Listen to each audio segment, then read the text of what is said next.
Bhola, Nargis, Hudhud ఇప్పుడు మొంత ప్రతి ఏటా ఏదో ఒక రూపంలో బంగాళాఖాతంలో పెను తుపాన్లు బీభత్సం సృష్టిస్తుంటాయి. బంగాళాఖాతంలోనే తీవ్ర తుపాన్లు ఎందుకు ఎక్కువ? దాదాపు 80% తీవ్ర తుపాన్లు అన్ని బంగాళాఖాతం ఆనుకుని ఉన్న తీరాన్నే ఎందుకు ప్రభావితం చేస్తున్నాయి?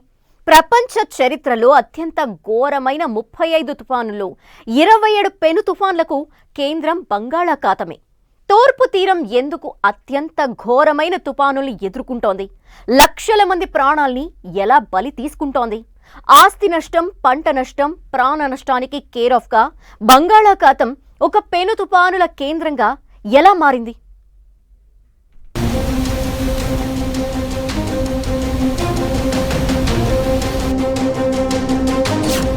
బంగాళాఖాతంలోనే తీవ్ర తుపాన్లు ఎందుకు ఎక్కువ?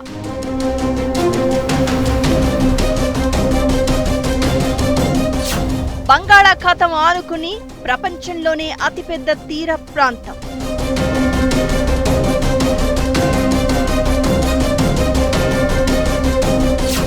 బంగాళాఖాతం తీర ప్రాంతంలో 50 కోట్ల మంది నివాసం.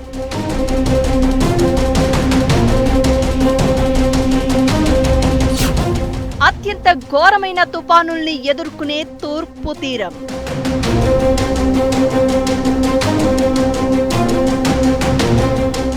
ప్రపంచవ్యాప్తంగా తుపానులు ఎక్కువగా వచ్చే ప్రాంతం బంగాళాఖాతమే. ప్రపంచంలోనే అతిపెద్ద తీర ప్రాంతం బంగాళాఖాతానికి ఆనుకునే ఉంది. ఈ తీర ప్రాంతంలో 50 కోట్ల మంది నివసిస్తున్నారు. అలాగే ప్రపంచ చరిత్రలో అత్యంత ఘోరమైన తుపానుల్ని ఎదుర్కొంది కూడా ఈ తూర్పు తీర ప్రాంతమే.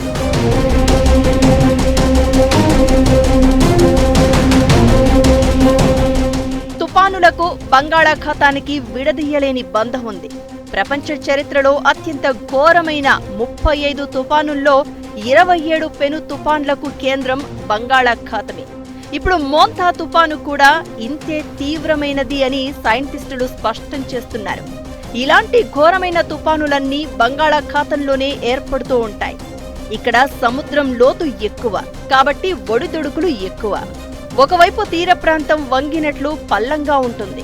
తుపాను సమయంలో వీచే బలమైన గాలులు సముద్ర జలాల్ని బలంగా పల్లం వైపున ఉండే ఒడ్డుకు తోస్తాయి.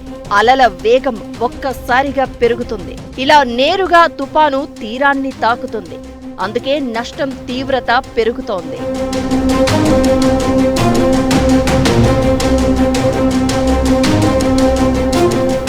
1970 నవంబర్లో సైక్లోన్ భోలా వచ్చింది.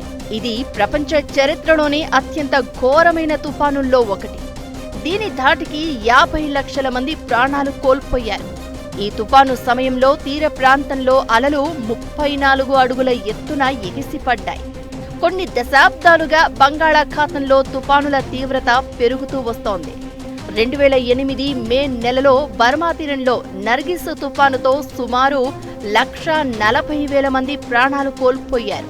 20 లక్షల మంది నిరాశ్రయులయ్యారు. 1999లో సూపర్ సైక్లోన్ ఒడిశా రాష్ట్రాన్ని తాకింది.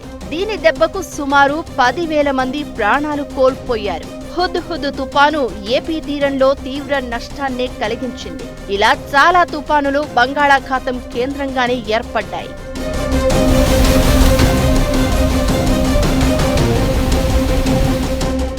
బంగాళాఖాతం ఉపరితలంలో ఉష్ణోగ్రతలు ఎక్కువ, నీటి ఆవిరి కూడా ఎక్కువే. ఫలితంగా తీవ్ర తుపానులు ఏర్పడుతూ ఉంటాయి. ప్రపంచవ్యాప్తంగా ఈ తరహా పెను తుపానులు వచ్చే మరికొన్ని తీర ప్రాంతాలు ఉన్నాయి. లూసియానాలోని గల్ఫ్ తీర ప్రాంతం ఇలాంటిదే. కానీ బంగాళాఖాతం ఉత్తర తీర ప్రాంతంలో తుపానులు ఒక్కసారిగా విరుచుకుపడుతూ ఉంటాయి.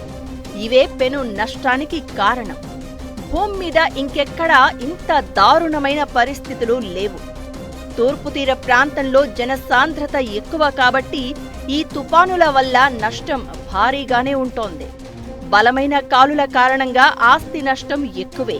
ఇలా సముద్రపు అలల పోట్లు, భారీ వర్షాలు తీర ప్రాంత ప్రజలకు తీవ్రమైన నష్టాన్ని మిగుల్చుతున్నాయి.